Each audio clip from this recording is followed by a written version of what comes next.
இனிய காலை வணக்கம். மகதிஷ்டியில் தினம் ஒரு யோகா. மகதிஷ்டியில் தினம் ஒரு யோகாவில் நம்ம இன்னைக்கு பார்க்க போகிற ஆசனம் வந்தனம். வந்தனம் வந்தனம் இந்த ஆசனத்தோட பேர் வந்தனம்னு பேர். இதுக்கு இது யார் யார் செய்யலாம், யார் யார் செய்யக்கூடாது. அதாவது பார்த்திங்கன்னா தடுமாற்றம் ஏற்படக்கூடிய ஒரு சிறந்த ஒரு ஆசனம். அதனால் வயது முதிர்ந்தவர்கள், கர்ப்பிணி பெண்கள், உடலில் உபாதைகள், நோய்கள் உள்ளவர்கள் இவங்க மட்டும் செய்ய வேணாம். மற்றபடி குழந்தைகளாக இருக்கட்டும், பெண்கள், ஆண்கள் எல்லாருமே சம அளவில் இல்லை செய்யக்கூடிய ஒரு சிறந்த ஆசனமாகும். இது என்ன ஒரு முக்கியமான ஃபெசிலிட்டின்னு பார்த்திங்கன்னா கால்களுக்கும் கைகளுக்கும் சிறந்த ஒரு பயிற்சியாக கருதப்படுகிறது. அதே போல் மார்பகம் நன்றாக விரிவடையும். இடுப்பு வளைவுகள் நன்றாக இருக்கும். இடுப்பில் உள்ள முதுகெலும்பு உங்களுக்கு அடுக்குகள்லாம் இருக்குது பார்த்தீங்களா, அதெல்லாம் திறம்பட வேலை செய்கிறதுக்கான ஒரு சிறந்த ஆசனமாக இது கருதப்படுகிறது. இந்த ஆசனத்தை நம்ம செய்யறதுக்கு முன்னாடி நம்ம ஒரு சிறிய பயிற்சி பண்ணணும். பயிற்சி பண்ணினதுக்கு அப்புறம் தான் நம்ம ஆசனத்தையே நம்ம போகணும். என்ன காரணம்னு பார்த்தீங்கன்னா, நீங்கள் என்ன ஆசனம் செய்ய போகிறீங்களோ அதற்கு தகுந்தா போல் அந்த பயிற்சி இருக்கணும். அப்போ அந்த பொசிஷன் வரைக்கும் நீங்கள் போயிடுவீங்க. அதாவது ஆசனம் செய்கிறதுக்கான நிலை வரைக்குமே போயிடுவீங்க.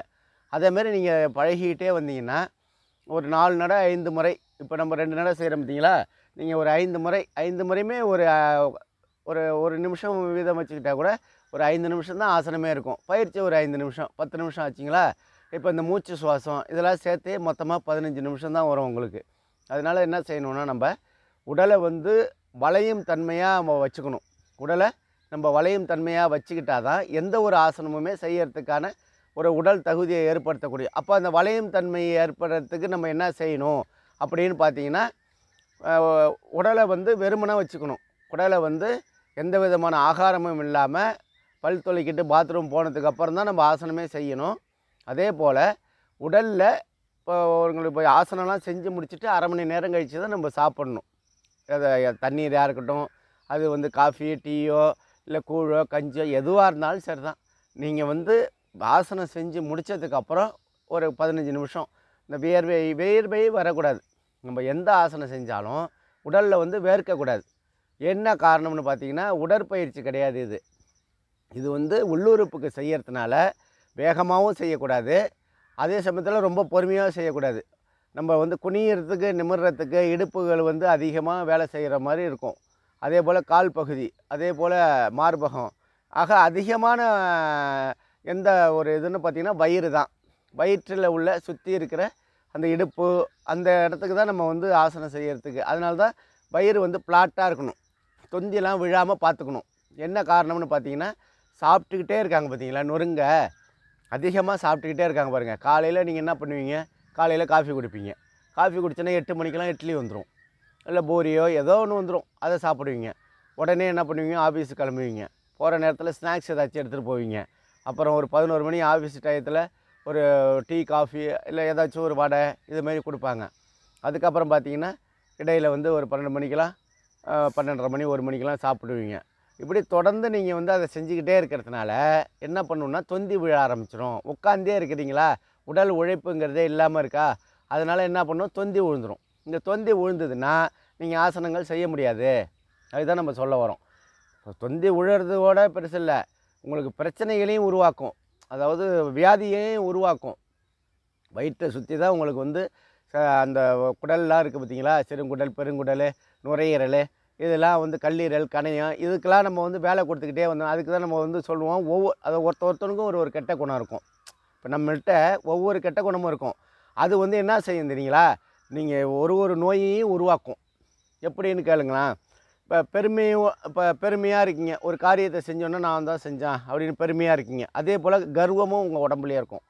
கர்வம், இப்போ நம்மளை மீறி யாரையும் இதை செய்ய முடியாது அப்படின்னு உள்ளவங்களுக்கு இதய நோய் வரும். ஆமாம், நான் சொல்கிறது புரியுங்களா. பெருமையும் கர்வமும் யார்கிட்ட இருக்கோ அவங்களுக்கு இதய நோய் வரும்.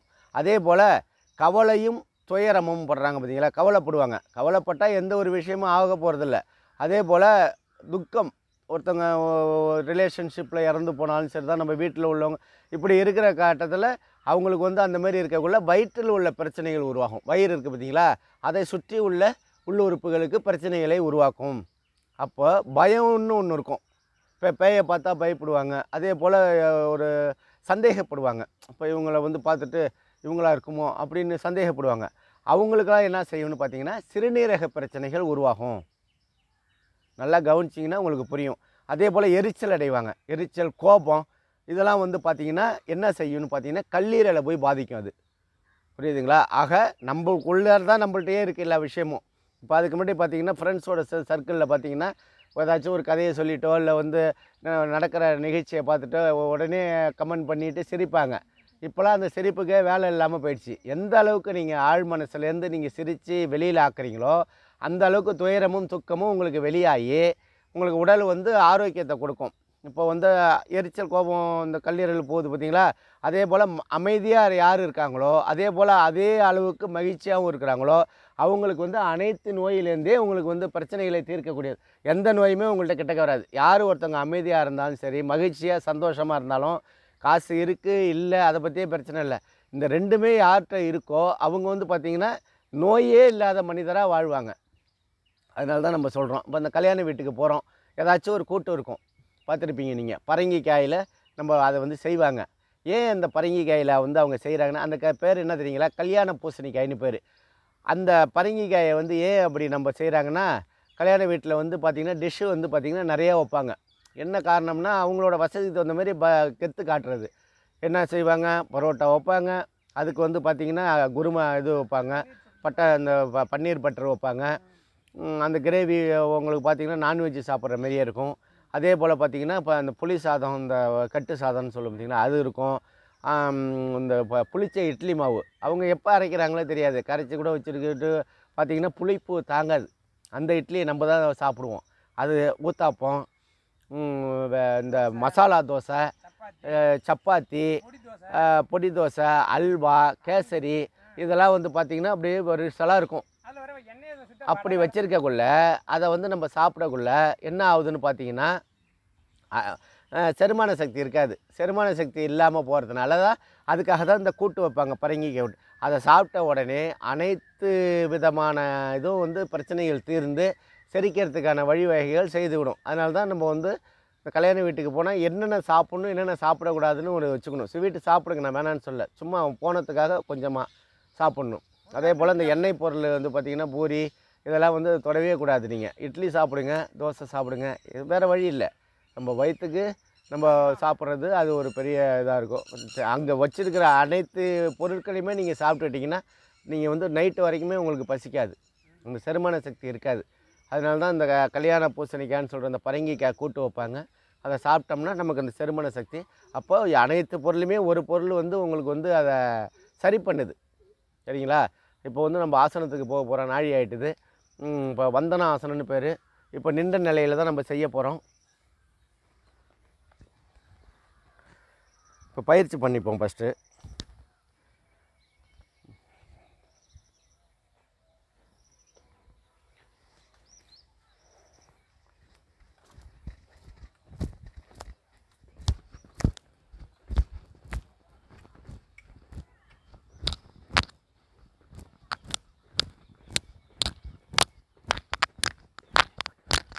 இப்படி பண்ணுங்கள். எவ்வளோ தூரம் உங்களுக்கு செய்ய முடியுமோ அந்த அளவுக்கு செஞ்சீங்க. இறைப்பு இல்லாமல் பார்த்துங்க. இப்போ ஆசனத்துக்கு நம்ம போக போகிறோம். கால்களை எவ்வளோ அகட்ட முடியுமோ அகட்டிக்கிங்க. கீழே மட்டும் ஊந்துட வேண்டாம்.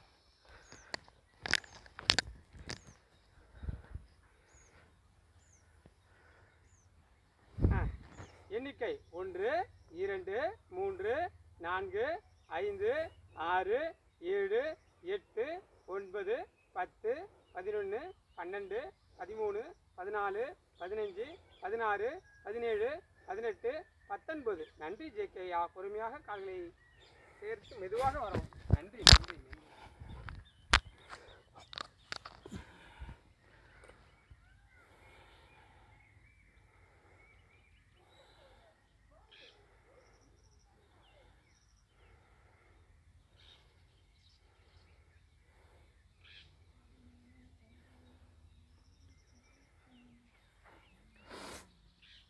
வந்து பார்த்திங்கன்னா மூச்சு சுவாசம் பண்ணணும். மூச்சு சுவாசம் ஏன் பண்ணுறோம்னு பார்த்திங்கன்னா, நம்ம செய்திருக்கிற ஆசனம் களைப்புகள் இல்லாமல் நமக்கு எளிமையாக இருக்கிறதுக்காக தான் சுவாசம் வந்து மூச்சு திணறல் ஏற்படாது. சுவாசிக்கிறவங்களுக்கு ஃப்ரீயாக இருக்கும். இப்போ சளி பிடிச்சாலும் சரி தான், இல்லை நடக்கிறப்ப இறைப்பு இருந்தாலும் சரி தான், எதுவாக இருந்தாலும் ஒரு நிமிஷம் உட்காந்து கைகளை சின்முத்திரை வச்சிங்க. மூச்சு சுவாசம்.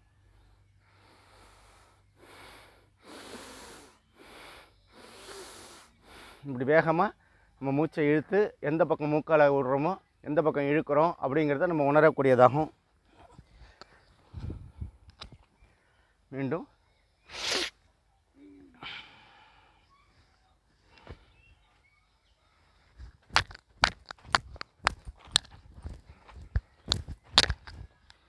ஆட்டமே வரல.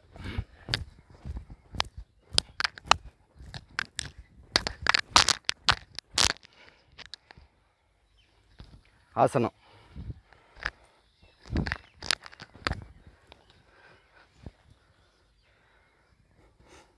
எண்ணிக்கை 1 2 3 4 5 6 7 8 9 10 11 12 13 14 15 16 17 18 19 20. நன்றி ஜேகே ஐயா.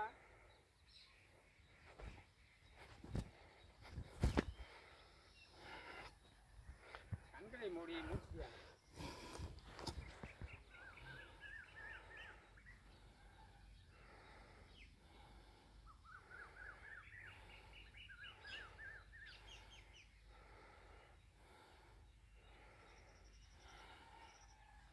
நம்ம செஞ்சக்கூடிய ஆசனத்தை பேர் வந்து பார்த்திங்கன்னா பந்தனம் அப்படின்னு பேர். இப்போ இதுக்கு என்னென்னத்துக்கு நம்ம வந்து பலன்கள் கிடைக்குதுன்னு உங்களுக்கே தெரியும், நம்ம சொல்ல வேண்டியதில்லை. இடுப்பில் உள்ள சுற்றி உள்ள முதுகெலும்பு, அந்த அடுக்குகள், இது அனைத்துமே திறம்பட செயல்படுது. விலா முக்கியமாக நீங்கள் பார்த்திங்கன்னா விலா எலும்பு, முதுகெலும்பு, இடுப்பு, விலா எலும்பு, அந்த அடுக்குகள், இது அனைத்துமே திறம்பட. பட்டக்ஸ் வந்து பார்த்திங்கன்னா நன்றாக செயல்படும். சில பேருக்கு வந்து பெருசாக இருக்கும், அவங்களுக்குலாம் வந்து குறையக்கூடியது. சரிங்களா? நடக்கிறப்பே பார்த்தாலே ஒரு மாதிரியாக இருக்கும். நம்மளால் இயல்பாக நடக்க முடியாது அவங்களால. அவங்களுக்கெல்லாம் இது ஒரு சிறந்த பயிற்சியாகும். காலில் உள்ள கவுட்டிகள், நரம்புகள் சுருட்டல் வரும். அந்த சுருட்டல்லாம் இல்லாமல் உங்களுக்கு வந்து ஃபங்க்ஷன் பண்ணுற அளவுக்கு உங்களுக்கு சவ்வுகள்லாம் விலகி உங்களுக்கு திறம்பட செயல்படுத்தக்கூடியதாகும். அதே போல் பார்த்திங்கன்னா மார்பகம்னு பார்த்திங்கன்னா நன்றாக விரிவடைந்து எந்த அளவுக்கு உங்களுக்கு மூச்சு சுவாசம் வந்து ஃப்ரீயாக இருக்கும். அதே போல் இந்த கழுத்து இருக்குது பார்த்திங்களா, கழுத்துகள் வந்து நன்றாக திருப்பப்பட்டு உங்களுக்கு கழுத்து நரம்புகள்லாம் திறம்பட செயல்படக்கூடியதாகும். இந்த மறை உறுப்புன்னு சொல்லக்கூடிய அந்த மறை உறுப்புக்கு ஒரு சிறந்த பயிற்சியாகும். அதே போல் கை கால்கள், இதுக்கு வந்து நன்றாக பயிற்சியாகும். கால்கள் வந்து எந்த அளவுக்கு நீங்கள் அகட்ட முடியுமோ, ஆனால் கீழே விழுந்துடாமல் பார்த்துங்க, அந்த அளவுக்கு இது பண்ண. முழங்கால் மூட்டுகள், அதுக்கும் ஒரு சிறந்த பயிற்சியாக இருக்கும். அதே போல் வயிற்றில் உள்ள அனைத்து பிரச்சனைகளையும் தீர்க்கக்கூடியதாகும் இந்த ஆசனம். வயிற்றை சுற்றி தான் நமக்கு வந்து இந்த இருக்கும். அதை வந்து இரத்த ஓட்டத்தை வந்து என்ன பண்ணணும்னா ஒரே சீராக்கி நமக்கு நினைவாற்றலை அதிகரித்து மூளைக்கு நல்ல ஒரு சிறந்த சலவையாக இது கருதப்படும். ஆனால் தியான முறையில் இருந்துக்கணும். கண்களை மூடி ஒரு நிமிஷம் நம்ம வந்து தியானம் பண்ணுற மாதிரியே அந்த நிலையில் நின்னீங்கன்னா உங்களுக்கு ஒரு நல்ல சிறந்த ஒரு ஆசனம்னு சொல்லலாம். பந்தனம்னாலே உங்களுக்கு வர்றவங்களை வரவேற்கிறது தான் பந்தனம். அதே போல் உடலில் உள்ள நோய்களை வெளியேற்றக்கூடியது இந்த ஆசனம். அதனால் இந்த ஆசனத்தை அனைவரும் செய்து பழகுங்கள். மகதிஷ்டி தினம்புரி யோகாவை மறக்காமல் பாருங்கள். ஸ்கிப் பண்ணாமல் முழுசாக பார்க்குறதுக்கு உங்களுக்கு ஒரு நாளைக்குனாச்சும் முழுசாக பாருங்கள் வீடியோவை. ஒரு 10 நிமிஷத்துலேருந்து 15 நிமிஷம் தான் இருக்கும். அனைத்தும் பயனுள்ள தகவலாக இருக்கும். அதனால் நீங்கள் பார்த்து பலனடைங்கள். நாளைக்கு மீண்டும் உங்களை சந்திக்கும் வரை உங்களிடமிருந்து விடைபெறுவது மகதிஷ்டி தினம்புரி யோகா. நன்றி, வணக்கம்.